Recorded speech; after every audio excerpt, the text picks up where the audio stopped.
Hello, I'm Jake Boudreau, civic journalist at Tell Community Television. This week on The Record, the verdict is in the case of a Richmond County couple facing sexual charges involving a young person. The provincial government introduced Budget 2025-2026. I attended the combined Committee of the Whole and regular public meeting of Hawkesbury Town Council on February 18th. And after the meeting, Mayor Brenda Chisholm-Beaton and CAO Terry Doyle answered questions from the media. A local business constructs new vessels for the Department of Fisheries and Oceans.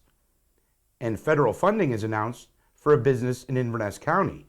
But first, the local member of parliament talks about a recent trip to the United States. With me today is the member of parliament for Breton-Canso and the parliamentary secretary to the Minister of Fisheries and Oceans and the Canadian Coast Guard. Welcome back, Mike Kelloway. Thanks, Jake. And I can say that in a couple of hours, I'll be the parliamentary secretary for ACOA in addition to Fisheries. Oh, okay. Well, thanks for the some breaking news for you. Thanks for the breaking news. Yeah, that's great. You just mentioned to me that you recently got back from your trip to the United States. You met with officials there, including Maine Senator Independent Angus King. Who was part of the group that you were with? Yeah, it's a great question. So there were two other MPs with me, Heath MacDonald from Prince Edward Island and Serge Cormier from New Brunswick, along with a representative from the Prime Minister's office and a staffer from DFO. And as you mentioned, we had several meetings in a 48-hour period lined up. One of the key meetings was with Senator King and his staff. We talked about obviously tariffs in relation to the fisheries, but also to all sectors. And very enlightening conversation with Mr. King, Senator King. Senator King was also governor of Maine for 2 terms. He understands and gets obviously the interconnected nature of the economy. If we just look at fish, for example, it's an integrated regional economy. And we're going back and forth with trade. Fish could be caught in Maine, sent over to New Brunswick to be processed, and then shipped back to Maine, for example. That's just one example of how interwoven our economies are. So we talked a lot about that. And Senator King is obviously very supportive of no tariffs because if we have tariffs, everyone's going to lose. It's billions of dollars on the table. It is individual businesses, harvesters, processors, supply people in the supply chain, other businesses. It has a tremendous negative impact on everyone. One of the highlights for me was sitting down with Senator King and talking about what could we do together to bring out more awareness. And we left with some homework for each other.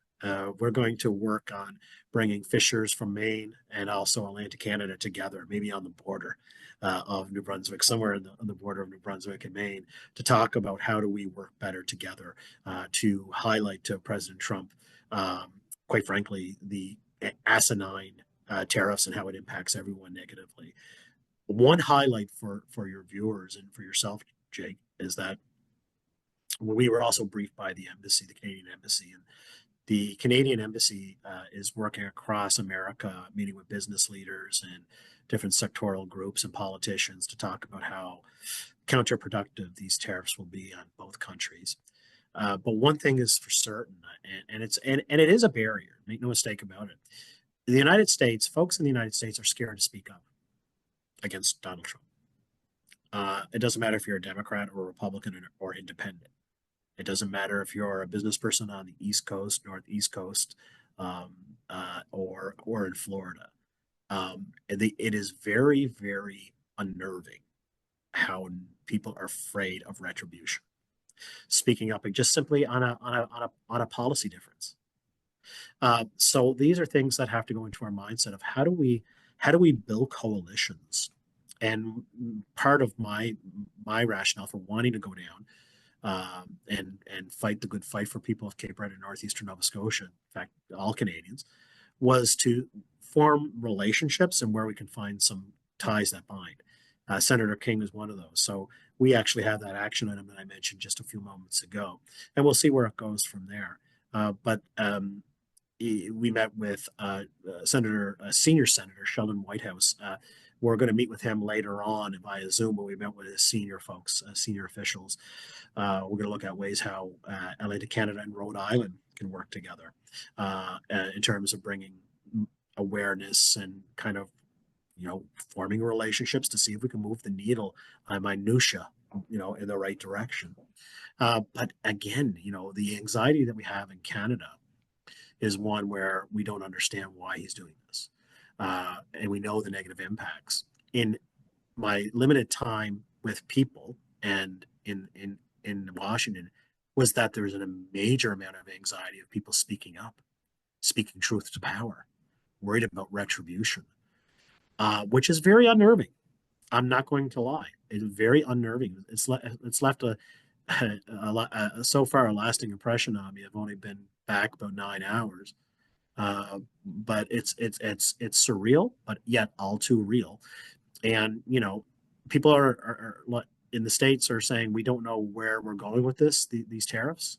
They're counterproductive, but we can't say anything right now because we're nervous for whether it is electoral chances, whether it is business worried about retribution from the White House, which makes it more difficult to find pathways. But I'm committed to doing what I can in my small way to help the fishers and processors in Atlantic Canada and parts of the United States that are so connected. It's a regional economy, like Maine and the rest of Atlantic Canada.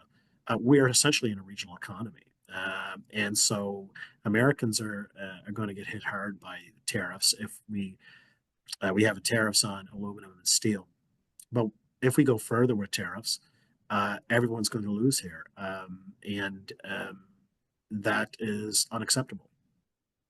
Now, you mentioned during the meetings that the parties involved agreed to keep the lines of communication open, and you alluded to having some meetings between harvesters and fishers and stuff like that. Are there other ways that you plan on keeping these lines of communication open? Yeah, I think maintaining the relationship through Zoom calls in terms of how we can pivot on certain things. That could be if we work together on staging some protests, staging more conversations with more senators. Like for example, when we went down to Maine, one of the things that was brought up is that we should talk to the senators in Alaska, which I never would have thought of. But our understanding is that senators in Alaska are concerned about the tariffs because of the fishery on the Pacific coast and off the coast of Alaska. There might be a willingness to build bridges there. So that just came out of the conversations that we had with the people in Washington to say, you really need to talk to the senators in Alaska because there may be a coalition of the willing there. So we have two senators in Alaska, and one is a moderate conservative, and one is more of a Trump right-wing conservative. But what was told to me is there may be an appetite for a conversation. And I said, well, let's try to work to make that happen. So this is about work that is, to use an analogy from last night's hockey game. It's the folks that go in the corners with their elbows up and that pass the puck to score the goal that are just as important than the person that scored the goal. The work we're doing right now is absolutely identifying what relationships we can have an impact collectively on, and working those relationships, and that takes time, effort, and we'll continue to do that. And I'm looking forward to that. And there's a lot to be proud of, though. I'll tell you, the folks at the Canadian Embassy, which are about 350 people strong in the embassy in Washington, are working night and day in terms of their advocacy from coast to coast in the States, and in terms of illustrating in real numbers. And I think one of the issues we have is that I think, for the most part, people in the United States, and actually some politicians are now getting up to speed as to what the actual ramifications of tariffs will be. For example, in Kentucky, they make bourbon. Who's the biggest client of theirs? We are. Reciprocating tariffs will have an impact on them. There are 36 states in the United States that we are easily, by far, the number one trading partner. You look at the Rust Belt of Michigan and Wisconsin, but Michigan in particular, the car manufacturing center of North America, and we have one in Windsor and other parts of Ontario. Think about the ramifications to the auto industry. Think about the ramifications of increasing inflation. There's so much at stake here, and we, again, President Trump was duly elected, and he is, has the ability to put forth his own policies. But it's going to be the American people that need to understand that it's going to impact their pocketbook. A big thing was one of the reasons why Trump got elected. He said, "I'm going to bring down the cost of eggs," like as an example. Well, the cost of eggs are only going up, and they'll only go up more the way he is going. So we need to have people on our side that are not about partisan politics. It's a Canadian approach. We need, like the premiers going down to Washington. We were in Washington this week. The premiers were there last week. Very beneficial because we got a briefing on what was said in certain meetings with the premiers and folks in the White House. That all plays a role because you put ego aside and you say, okay, how do we work within our own country to put our best foot forward in the United States? So it was really important. I mean, I'm a bit of a fighter, as you know, and there were a couple of moments where, I wouldn't say they were tense, but for the most part, they were very constructive. I'll never apologize for being pro-Canadian, and I'll never apologize to say that we need to look at the economy of both the United States and Canada as a North American economy and how much we can do together. But we're not quite there yet with this president. Let's be frank. And there's one thing that, like, his strategy consists of chaos and unpredictability. And it's people might say, oh, well, he doesn't know what he's doing. He knows exactly what he's doing. It is a strategy, and there's tactics to follow that strategy. The idea that he has is that tariffs will break countries to the point where they'll capitulate on anything and everything. Minerals, oil and gas, water. So that's a strategy. It's a terrible one, but it's a strategy. So we're going to have to continue to do what we've been doing, is meeting people, fighting the good fight, standing up for Canada, looking for areas of potential collaboration. But make no mistake about it, this is one that is going to be consistent and constant. We're not going to be able to take our eye off the puck at any moment in time. There should be sadly, no relief to say, well, we got a 30-day reprieve from potential large-scale tariffs. That's 30 days. We got to think about 30 months ahead. And we got to think 5 steps ahead.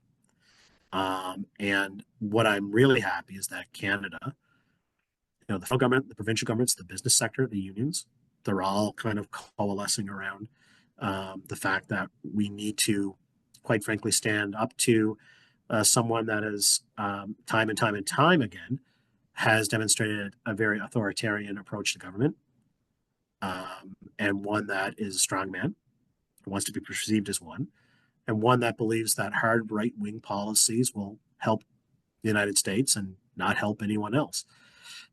That is not going to help anyone, including the American people.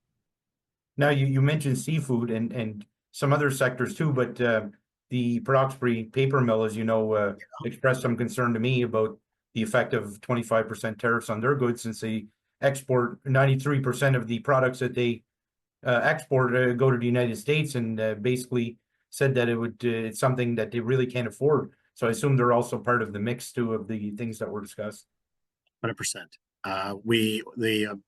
One of the main congressmen is Obviously, pulp and paper is very important to him in Maine. Well, guess what? It is equally important to us in Cape Breton, northeastern Nova Scotia, and Canada.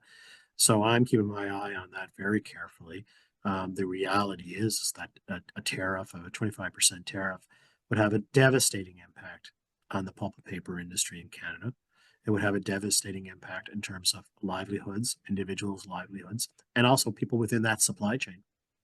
But here's the other element to that. It doesn't just impact Canadians because, again, Canada and the United States, when it comes to the economy, where, we are so interconnected beyond what most people probably think we are. Every facet of business is interconnected. Why? Because we're friends. We're best friends. We are close proximity to each other. And it just makes sense to do. When you tinker around with that and you don't think of the ramifications 5 steps ahead, then you have anxiety, confusion, you have worry, and you have results that you did not think were going to manifest. And I think with the Americans, with all due respect to those behind the tariff idea, they're not understanding the impact internally to the United States. To me, it's a self-mutilization of the economy. Now, but it is a theory. It is a kind of right-wing political, more economic philosophy that you raise the price of tariffs on countries so to redirect investment into your own country, that it's cheaper to do business in your own country. I disagree with it. I really appreciate you taking time out of your busy schedule. I know you landed late last night, and I appreciate you taking time to speak with me and our viewers. Thank you very much. No problem. I'm glad to give you that scoop that I'm the new PS for Cole, because no one knows that, and they will after this airs, of course, but you're the first to know. Well, I appreciate that very much. Thank you. A Richmond County couple facing sexual charges involving a young person were found guilty in Port Hawkesbury Provincial Court on February 21st. Nova Scotia Public Prosecution Service confirmed that Shelley and Daryl Degout were each found guilty of sexual interference, sexual assault, and being at large on a confirmed undertaking. The Degouts are scheduled to return to Port Hawkesbury Provincial Court on May 7th for sentencing, PPS noted. On May 26, 2023, Richmond County District RCMP received a report of possible sexual exploitation involving Daryl and Shelley Degout. Upon investigating, the RCMP determined that in 2020, a young person was sexually assaulted by the Degouts. On May 29, 2023, RCMP officers arrested the couple at a home in Barra Head. They were jointly charged with sexual assault, sexual interference, and sexual exploitation. Richmond County District RCMP said at the time there may be additional victims connected to the Degouts, and they were encouraging others to come forward. Richmond County District RCMP said in a press release issued just before midnight on June 9, 2023, that they were notified at 6:45 p.m. that day that the Degouts were missing. The RCMP said at the time that they received a missing person report from a person who knows the Degouts. On July 27, 2023, at around 5 p.m., the RCMP confirmed that they located the Degouts in Lynch's River after a member of the public called in a sighting. The RCMP said they were arrested for failing to appear for their fingerprints as required as part of their release from when they were arrested in May 2023. On August 28th, in Port Hawkesbury Provincial Court, the Degouts were arraigned on charges of sexual assault, sexual interference, and sexual exploitation, according to Public Prosecution Services. Despite going missing after being charged, the Degouts were released from custody. On October 12, 2024, in Port Hawkesbury Provincial Court, Daryl and Shelley Degout pleaded not guilty to charges of failing to appear in court and being at large on a confirmed undertaking, sexual assault, sexual interference, and sexual exploitation. The Degouts later confirmed that they wanted to represent themselves and proceed with a joint trial. On the first day of the trial, on October 28, 2024, in Port Hawkesbury Provincial Court. Public Prosecution Services said the Crown offered no evidence on a sexual exploitation charge faced by the couple, and it was dismissed by the judge. As the matter progressed, PPS said the judge found himself in a conflict and declared a mistrial. Finance and Treasury Board Minister John Lohr tabled Budget 2025-2026 on February 18th. The budget promises more than $500 million in tax cuts, the largest in the province's history, the government noted. The budget includes the largest capital plan in the province's history, with $2.3 billion in funding. The government has set aside $8 million for Nova Scotia Loyal, $3 million for preparatory work to create a successful pathway to offshore wind development, $500,000 to advance the critical mineral strategy, $200,000 to diversify Nova Scotia's international seafood markets, $150,000 for a comprehensive cross-government trade action plan to facilitate internal trade, $150,000 for a new seafood sector strategy, support for Nova Scotia small businesses, including reducing the small business tax rate from 2.5 to 1.5% on April 1st, and increasing the small business tax rate income threshold from $500,000 to $700,000. $35 million for Nova Scotia's climate change plan for clean growth to help Nova Scotia businesses create green jobs and adapt to the impacts of climate change. $30.1 million to continue More Opportunity for Skilled Trades tax refund program for workers under the age of 30 in high-demand occupations, including skilled trades, film and video, and nurses. More than $500 million in tax cuts, including reducing the HST by 1% starting on April 1st, increasing the basic personal amount from $8,744 to $11,744 as of January 1st, and implementing the first year of indexing tax brackets as of January 1st, increasing the minimum wage by $1.30 on October 1st, starting with an increase to $15.70 on April 1st.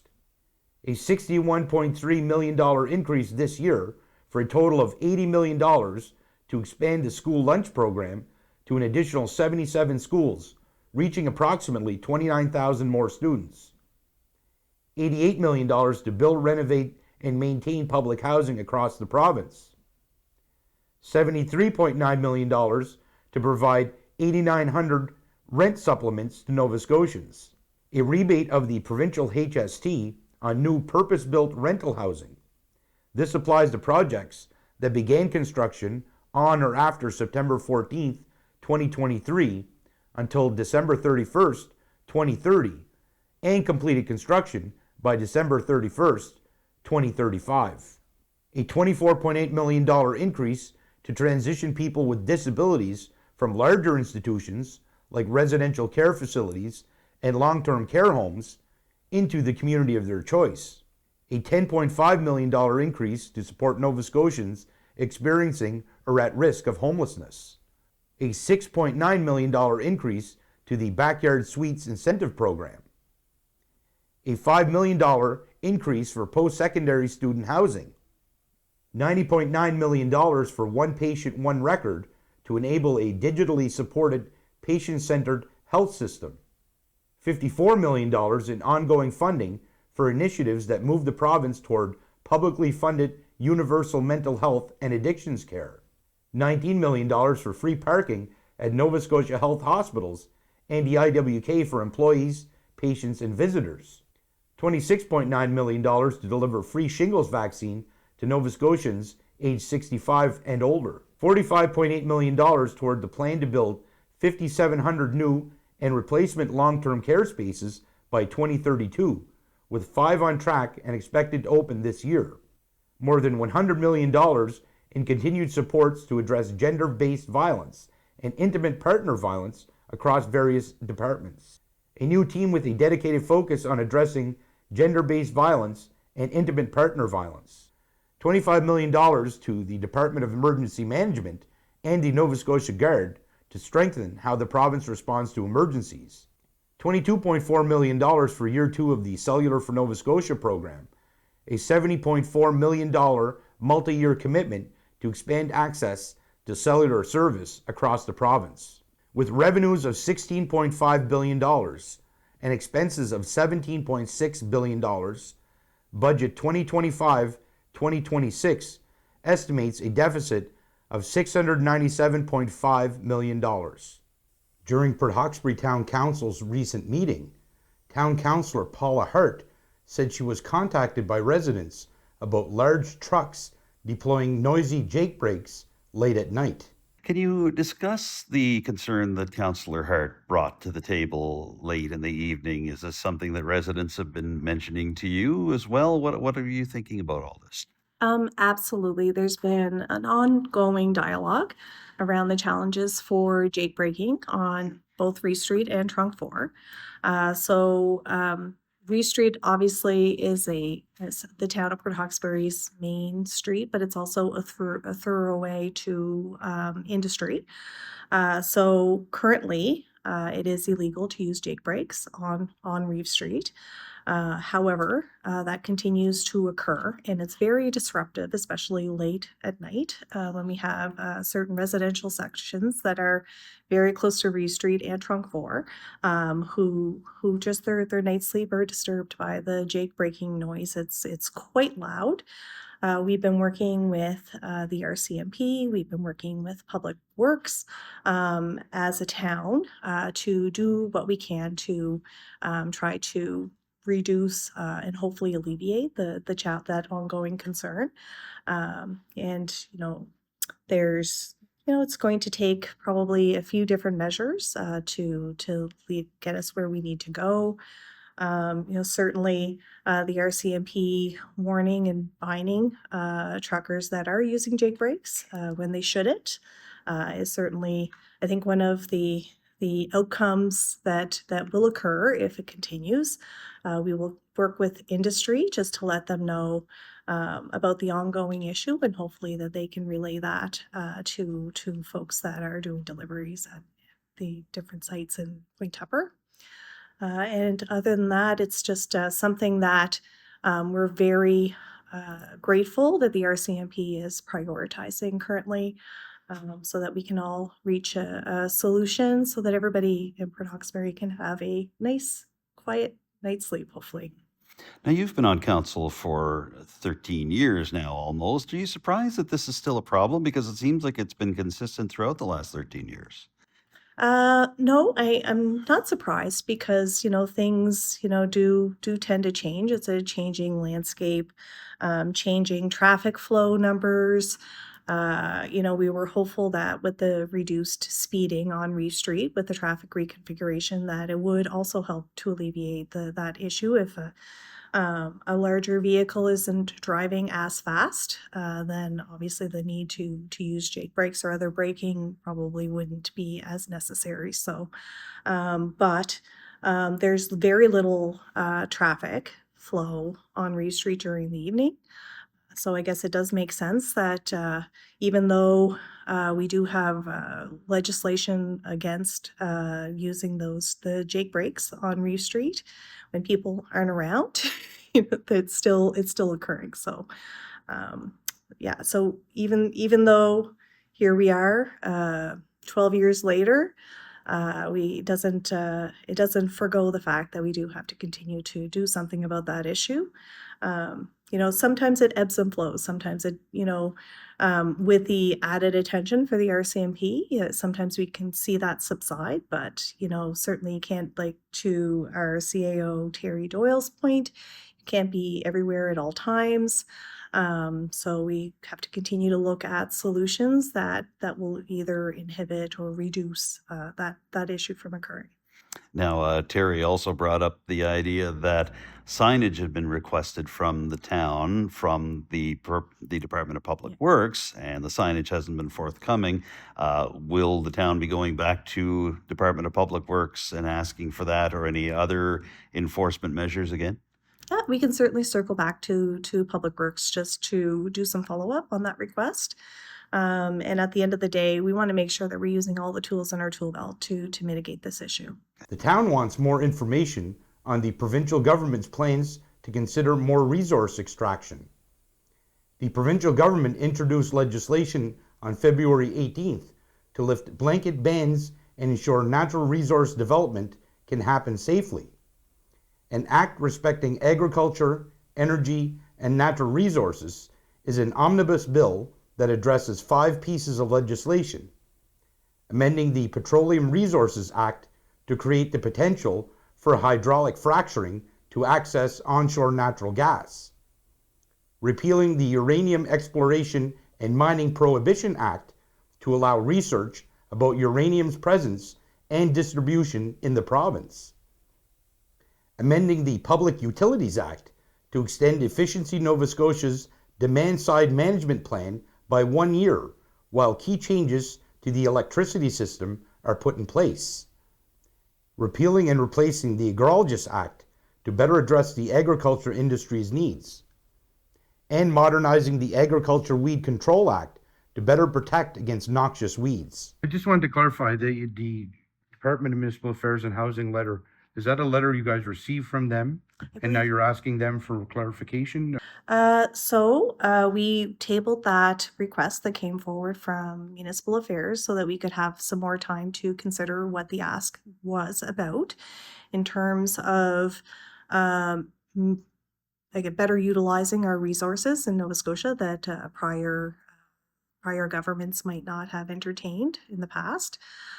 We feel like we need more information as a council to fully understand what those potential sectors will involve in terms of benefit and risk. And once council feels a little bit more confident that we have enough information to respond to the request that has come forward to council. Now, this is something that Premier Houston brought up a month ago when the tariff threat from the U.S. first arose. Did you have any immediate reaction as mayor or just personally to what he said? Or you had some time to think it over, or do you think it still needs some more thought?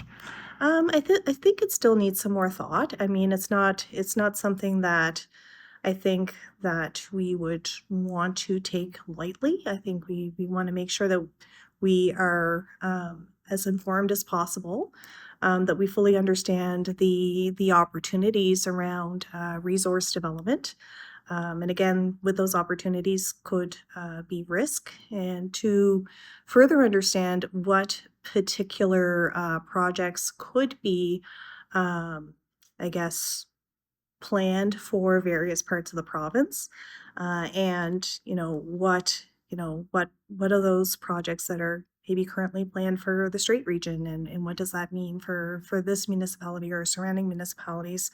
So at the end of the day, I think in general, our council was supportive of making sure that we are upping our economic game as a province, but we definitely want to make sure that we are fully understanding all of the steps that it will take to get there. A CEREC student in the social services program raised the issue of ice buildup along the waterfront, while a resident of Nepean Street complained about the timing of sidewalk clearing in her neighborhood. All right. I had a question for you about the concerns brought up during the public gallery session about taking care of the ice, taking care of the walking areas, making sure that they're being combated. Public Works timing out its use of the sidewalk plows after going around with the regular snow plows. Your thoughts on what the two residents brought up to you in terms of that, and about the town's ability to deal with the dropping temperatures and the resulting ice? Yeah, so certainly winter is wintering. So we definitely have lots of ice conditions, snow conditions, then ice conditions, and everything in between. And certainly I want to commend our public works staff for doing the kind of work that needs to be done to make our streets and sidewalks safe during incremental weather, and sometimes very unpleasant incremental weather. It's great to get some feedback from our community members so that we can look at what the processes that are currently used and look for opportunities to potentially improve those processes. So it was great to get some feedback, and we certainly will take that away and see what we can do to improve things. Do you get the sense that this isn't a matter of reinventing the wheel? This is just a matter of taking another look at staggering the sidewalk plows and the regular plows going around the streets, just basically tweaking it a little bit? Yeah, and sometimes it could just be a timing thing. Certainly winter doesn't give us an itinerary ahead of time. So at the end of the day, we want to make sure that we have all the different scenarios covered, and that we can provide the best service possible with the human resources that we have at our disposal as a town. The town of Port Hawkesbury said it will comply with a request from the provincial government to have municipal emergency control centers up and running and fully staffed to coordinate with the Provincial Coordination Center during emergencies. The town got a request from the Department of Municipal Affairs regarding emergency management offices and emergency management departments here. Can you give us a bit of a rundown on what's being asked for from the province and what the town can do about it in the short term? Sure. So the idea is that they want to ensure that municipal ECCs or emergency control centers are in place when the provincial control centers, coordination centers in place, when emergencies are going on, specifically around those municipalities that are affected the most. So if there's a snowstorm, say in southern Cape Breton, the town of Port Hawkesbury should have their emergency management center up and running, fully staffed and ready to respond and to ask for assistance from the provincial coordination center if required. Just a clarification. So we're seeing some added emphasis on emergency management now with the new department and deputy and some changes coming forward. There's another emphasis on regional coordination centers or regional emergency coordination centers, and that's information on that is rolling out from the province now through our Association of Nova Scotia Municipal Administrators. I assume that's Getting more information on that now. I assume the aim there is for better communication so that during the advent of a storm, some kind of disaster or emergency, there can be direct and immediate communication with the provincial center. Yeah, no, that's correct. So if that provincial coordination center is active, they need to be able to get in touch with somebody from the municipality in short time. And we have to have our resources around us to be able to respond as well. And for the public and for, to be able to provide that service to the public to ensure that our coordination center is physically manned. Now, I know it's early yet for this request from the province, but do you get the sense that there could be more municipal coordination with EMCs or EMOs in places like Richmond, Inverness, Mulgrave, Antigonish County? What's the sense that you get there? No, I believe so. I think, and I'm just learning some of this as of today and in talking to our AMA rep. I think the province would like to see more coordination regionally.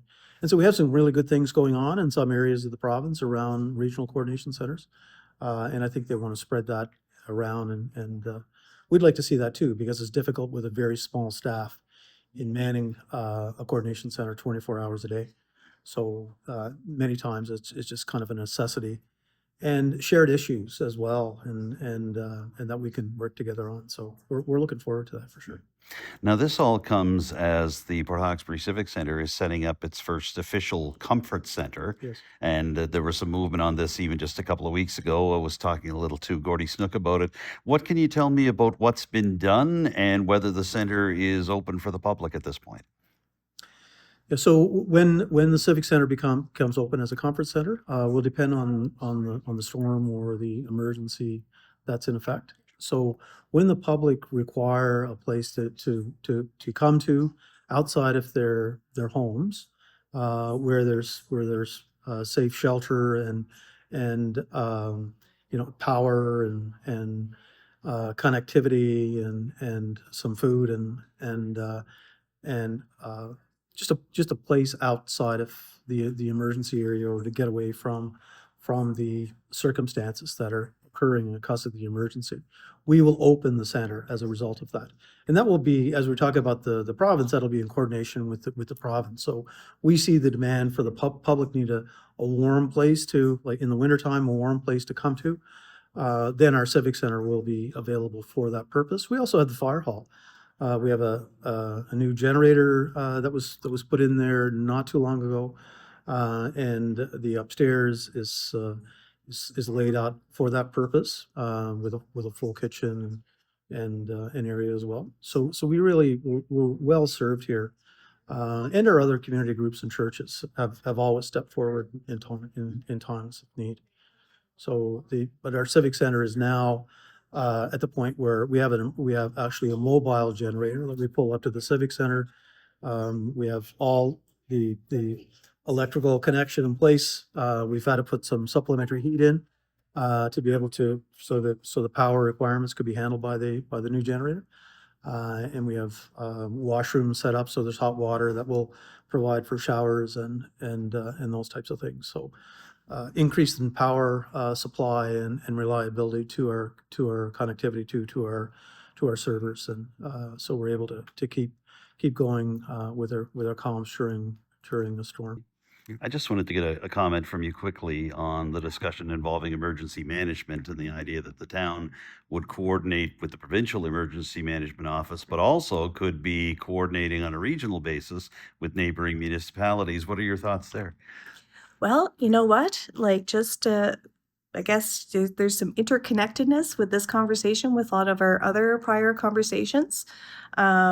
You know, the months of the year and the seasons and some of the environmental adventures that we've had as of late do dictate that in this changing landscape, environmentally speaking, and in terms of extreme weather events, I think we really do need to have that coordinated effort regionally, but also provincially. And, you know, especially like, you know, geography would dictate that those kinds of collaborations are necessary, especially when you look at the fact that we only have one connection to the mainland, so through the Strait of Canso Causeway.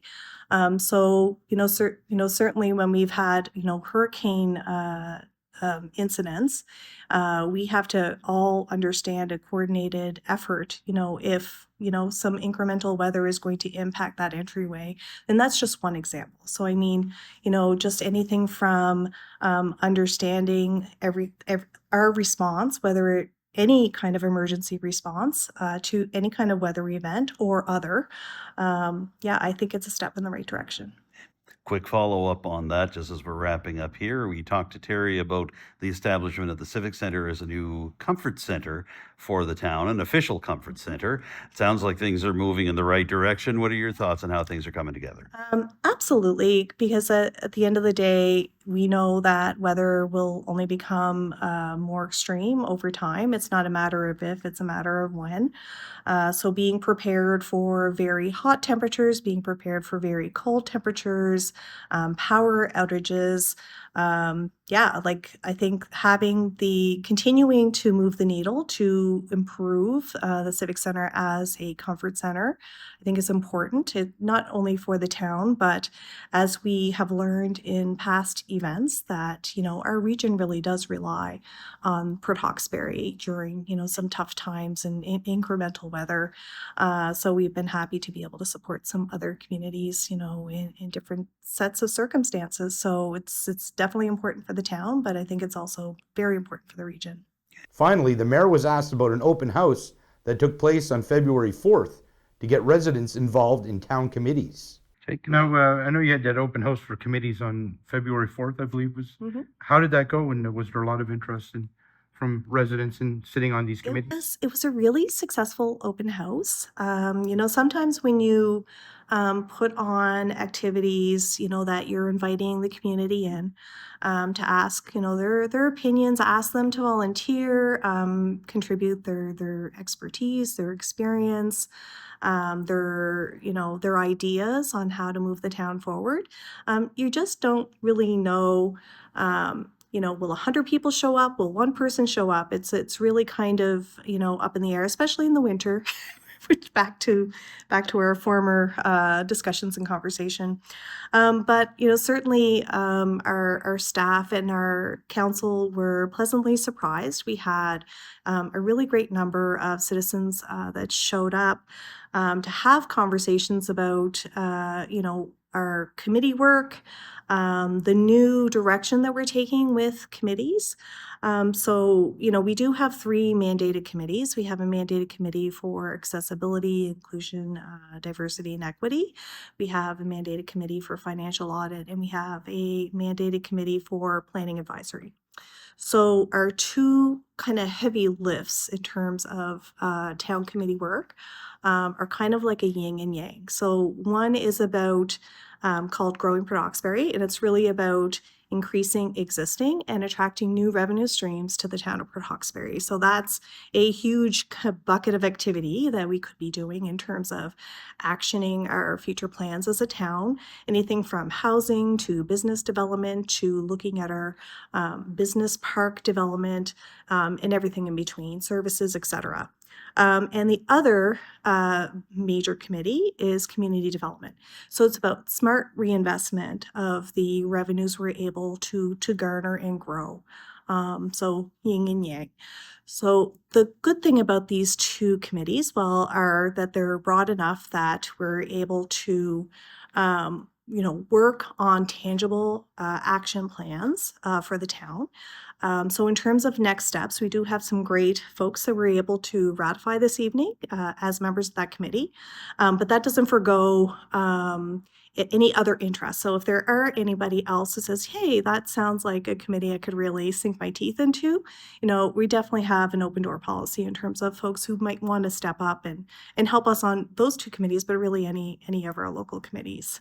And just even this evening, having the social services students from the NSCC had even more some interest in our committees even this evening after we made motions to approve the current committee members. So really excited about the future of the town and really excited to see some of the ideas that will be generated in those 2 committees, and those work plans will go forward to council for approval, and then everyone on those committees will roll up their sleeves and get to work growing Breton-Canso.